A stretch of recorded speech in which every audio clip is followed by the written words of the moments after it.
His whole life is like him speaking things into existence. Right. So it's probably some sort of mystical religion or something. But are we going to talk about his taxes? No. Does anybody care about Trump's tax returns? Oh, just sorry. One more thing about the debate. Trump stopped federal agencies from contracting with firms that taught critical race theory.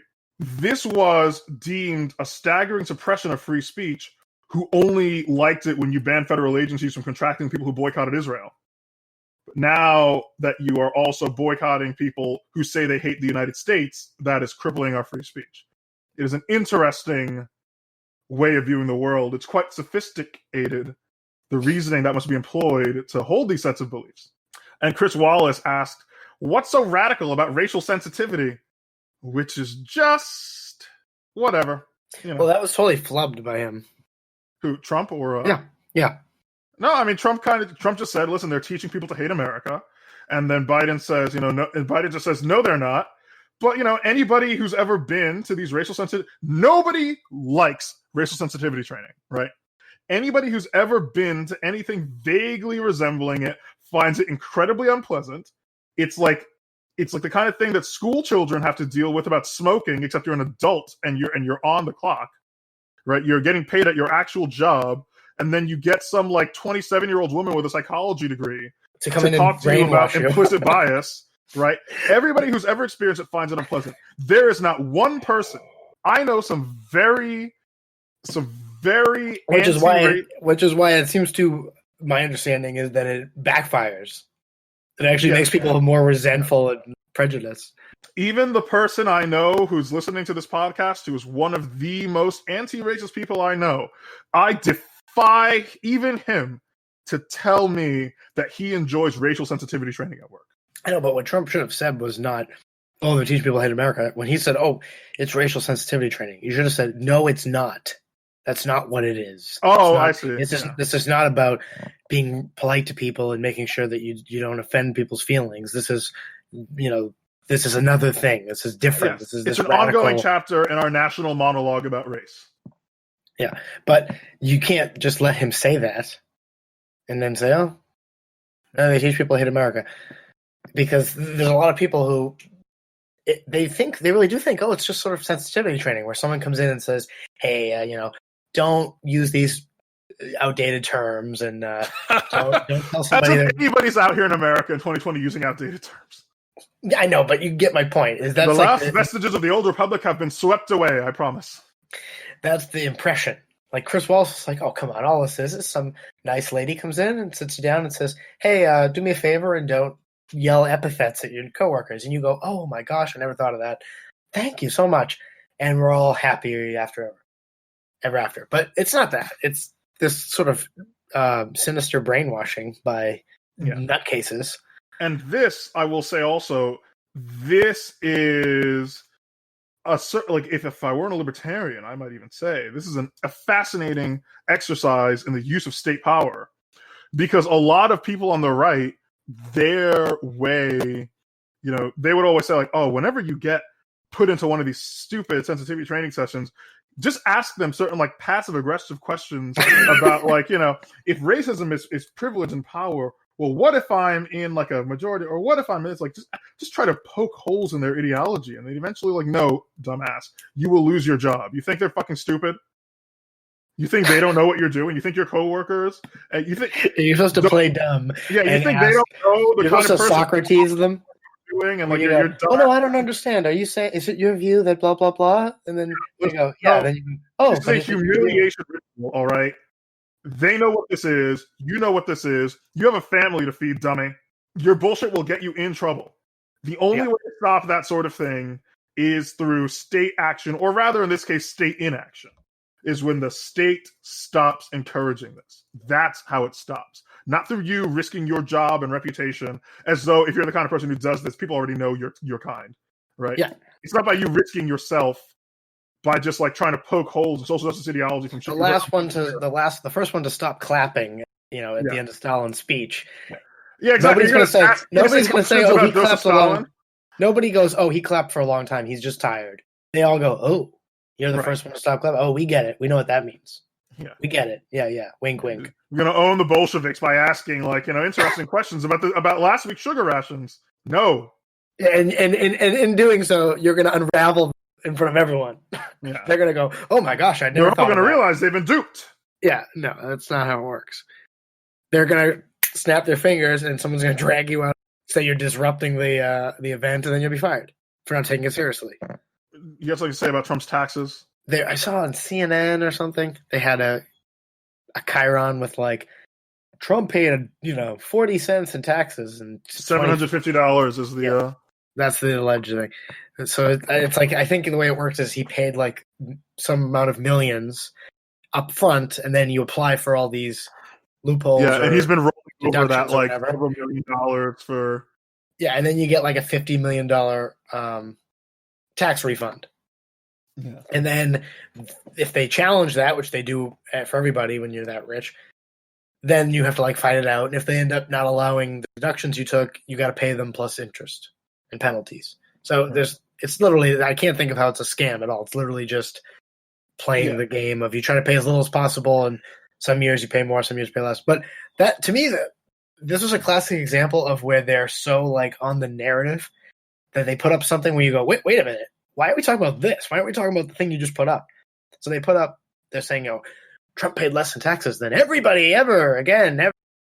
So they show every president how much they paid in taxes while they were president, the last year they were president.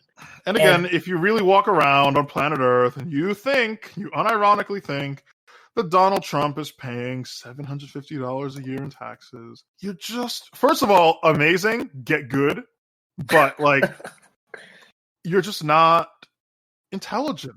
Yeah, then they wonder why aren't I rich? And it's because you don't even understand the first thing about how this stuff works.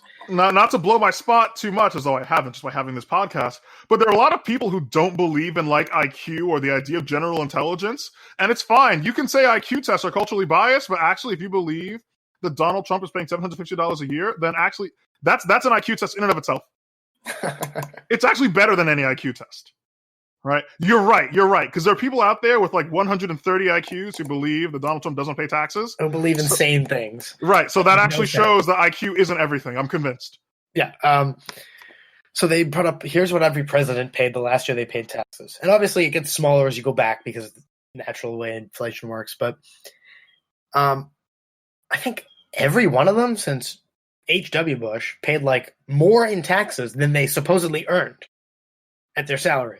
Mm-hmm. Being president. So Obama, his last year as a president, he paid, it was $3.4 million in taxes. If you remember correctly, the job that he had, $400,000 a year. $400,000 a year. So then they also showed, here's all these senators, what they paid. All the other people were president. It was Bernie and Kamala and Joe Biden. And except for Joe Biden, who's unemployed, the rest of them all have a job that pays them $170,000 a year.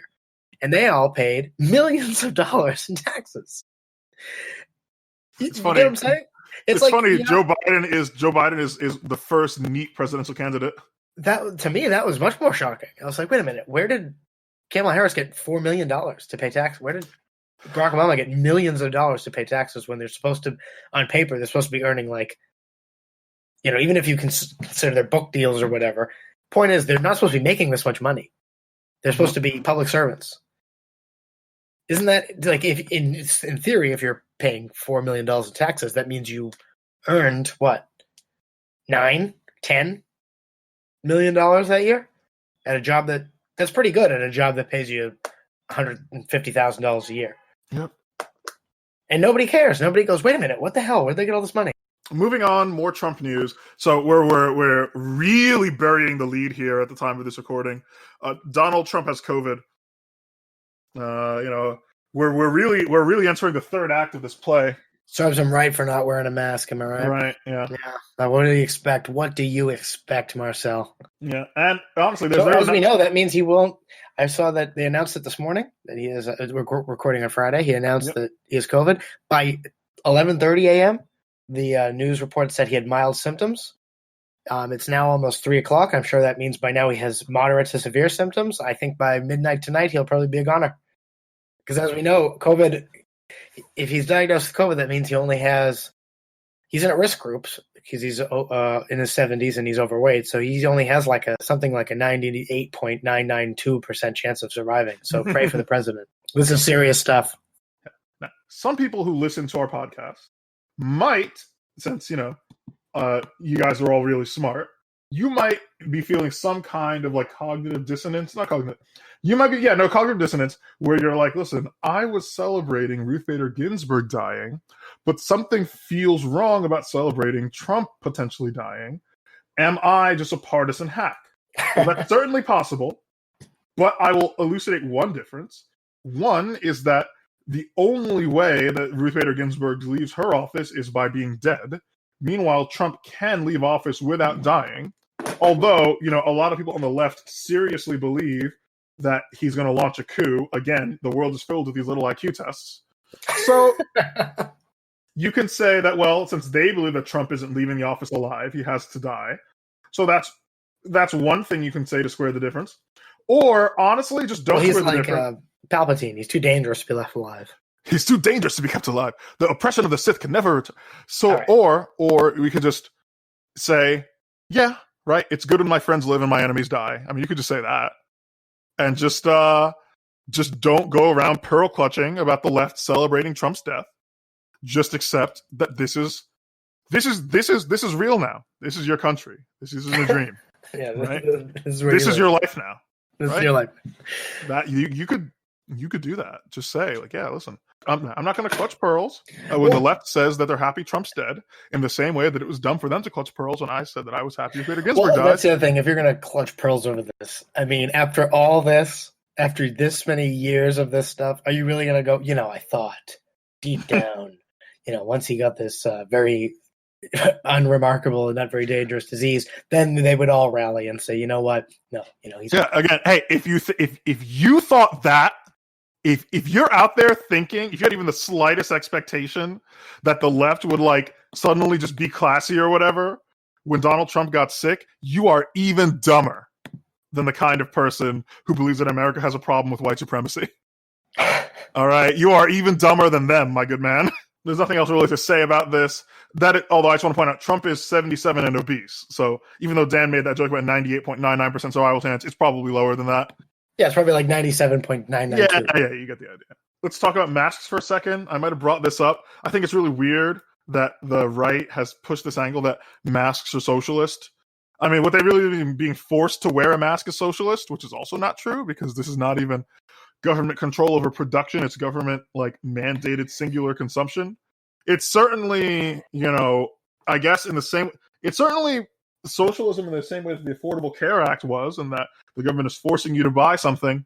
Although even in any kind of free market society, even if, social pressure didn't get you to wear a mask, any private business, their insurance agency would tell them your customers have to wear masks. Assuming, that is, that the private insurance agency was, concerned about this COVID thing. But if they were, they would say, yeah, if in a pandemic your customers wear masks or we don't cover you. Certainly, they would definitely say that. So one way or another, society will make you wear a mask. I remember in the before time, in the long, long ago, when the government was telling you, when the WHO and Dr. Fauci were telling you, you don't need to wear a mask. In fact, not only do you not need to wear a mask, actually, you're too stupid to put a mask on right. Masks are for doctors. Doctors need those masks, not you. And I believe I had even mentioned this in a previous episode, that, government health officials will lie to you to your face, and they won't feel bad about it. If anything, they'll feel good about it, because to them, it's only rational, right? If they feel that masks are best put to use in the hands of doctors and not you, they will tell you that you don't need a mask, and then they build up a stock. Oh, we were talking about hydroxychloroquine back then. But masks, easily applicable. And Fauci even said as much. I don't care where I can find the clip. If you don't believe me, that's fine. But he was testifying to Congress, and when he was asked point blank about that mask thing, he said, yeah, I wanted to prevent a run on all the mask stores and hoarding of masks. So I told people that. And, from his, I don't even think that's particularly evil, honestly. If I were in his shoes, well, I wouldn't do the same thing because I would have a fundamentally different policy. But I would it's perfectly understandable, and you can have perfectly good intentions, honorable and just intentions, and say, yeah, that's what I'm going to tell people. Fully, I don't even hold that against him. But the right suddenly forgot their correct belief in the beginning that masks are better than this craziness about isolating yourself, right? The right was